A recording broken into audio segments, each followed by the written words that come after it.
اس کے بعد چوتھا ربع شروع ہوتا ہے اور یہاں پہ ذکر آتا ہے کہ متقیوں کا بہترین ٹھکانہ اور سرکشوں کا بدترین ٹھکانہ، جو ہم پہلے پڑھتے چلے آئے ہیں کہ متقی جو وہ ہیں جن کو ہر وہ چیز ملے گی جو وہ چاہتے ہیں، جنت میں اعلیٰ مقام پر ہوں گے، لیکن جنہوں نے سرکشی کی ہوگی دنیا میں وہ کتنے ہی بڑے بن رہے ہوں، جب اللہ کے پاس پہنچیں گے تو پھر جہنم ان کا ٹھکانہ ہوگی۔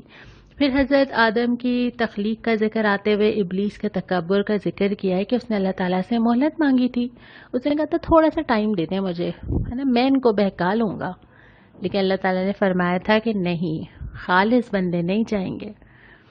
اللہ کرے کہ ہم ان خالص بندوں میں سے ہوں۔ یہاں پہ یہ صورت مکمل ہوئی اور اس کے بعد سورہ زمر جو کہ مکی صورت ہے اس کا آغاز ہوتا ہے۔ شروع ایسے ہوتا ہے اور اس صورت میں بار بار لفظ خالص آیا ہے، کئی بار خالص آیا ہے۔ اب یہ خالص کیا چیز ہے؟ جس میں کوئی دوسرا نہ ہو، کسی دوسرے کی گنجائش نہیں ہے، نہ عقیدے میں، نہ دعا مانگنے میں، نہ عبادت کرنے میں، نہ چیزیں حاصل کرنے میں، نہ منصوبہ بندی میں، ایک اللہ کے لیے صرف، اور پھر وہ ایک اللہ کے فیصلے ہی ہر جگہ ہوں گے، کسی دوسرے کے بھی نہیں ہوں گے۔ پھر اس کے بعد ذکر کیا ہے کہ اس تک رسائی کے لیے سرپرست بنانے کی بات ہے کہ یہ لوگ کہتے ہیں کہ نہیں ہم تو اللہ کو جاننا چاہتے ہیں نا، اللہ سے دعا مانگنا چاہتے ہیں، اس لیے ہم ان کے پاس جاتے ہیں، ان کے پاس جاتے ہیں، ان کے پاس جاتے ہیں۔ فرمایا گیا کہ نہیں، اس کی ضرورت نہیں ہے، اور اگر ابھی ہم آگے اس کی آیت بھی پڑھ لیں گے۔ پھر اللہ کی کائنات اور اس کے نظام کا ذکر کیا اور اس کے بعد فرمایا کہ اگر تم کفر کرو گے، اللہ تم سے بے نیاز ہے، اللہ کو تمہاری ضرورت نہیں ہے۔ اصل میں جو دین کے راستے پہ چلنا ہے، کیا یہ اللہ تعالیٰ کی ضرورت ہے؟ نہیں ہے نا، یہ تو ہماری ضرورت ہے۔ اگر تم شکر کرو گے تو یہ اللہ تمہارے لیے پسند کرتا ہے، یہ رویہ اللہ کو اچھا لگتا ہے، اور شکر صرف زبانی نہیں ہے، یہ ہم نے پہلے بھی بات کی تھی کہ اللہ کی راہ میں چلنا، اللہ کی قدر کرنا، اللہ کی بات ماننا، یہ ساری چیزیں شکر میں آتی ہیں۔ اس کے بعد پھر دو طرح کے رویوں کا ذکر کیا گیا ہے، ایک تو وہ ہے جو دوسروں کو اللہ سے شریک کر لیتا ہے، برابر ٹھہرا دیتا ہے، لیکن دوسرا وہ ہے جو اللہ کے آگے سجدہ کرتا ہے، اللہ کی رحمت کی امید لگاتا ہے۔ اور پھر ذکر کیا ہے کہ اصل خسارہ کن لوگوں کو ملے گا اور اصل میں خوشخبری کن لوگوں کے لیے ہے۔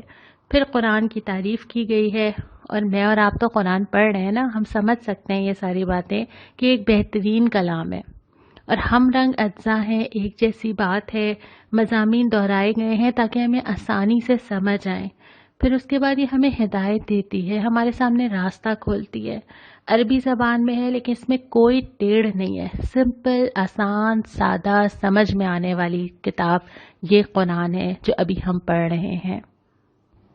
اور ذرا 2 منٹ کے لیے فرض کر لیجئے کہ ہمارے گھروں میں یہ قرآن نہ ہوتا، ہم پیدا ہوتے، ہم کیا اللہ تعالیٰ کو ڈھونڈتے، پھر ہمیں معلوم ہی نہ ہوتا کہ ہم کیا ہوگا، دنیا میں کیا کرنا ہے، پھر ہمیں یہ بھی نہیں پتا ہوتا ہے کہ اچھا انسان مر جائے گا پھر کیا ہوگا، کسی نے میرے ساتھ زیادتی کی اس کا تو بدلہ نہیں ملا، کیا ہوگا، میں نے کسی سے اچھائی کی اس کا بدلہ نہیں ملا، کیا ہوگا۔ 2 منٹ کے لیے فرض کیجئے کچھ نہ پتا ہو، کتنا بڑا خسارہ ہوگا نا کہ ہم اندازے لگاتے رہیں گے۔ تو یہ اللہ تعالیٰ کی اتنی بڑی ہدایت اور اتنی بڑی رحمت اور اللہ تعالیٰ کا احسان ہے۔ اب کتنا بد نصیب ہوگا نا وہ شخص جس نے اس سے فائدہ ہی نہیں اٹھایا، اس کو کھولا ہی نہیں۔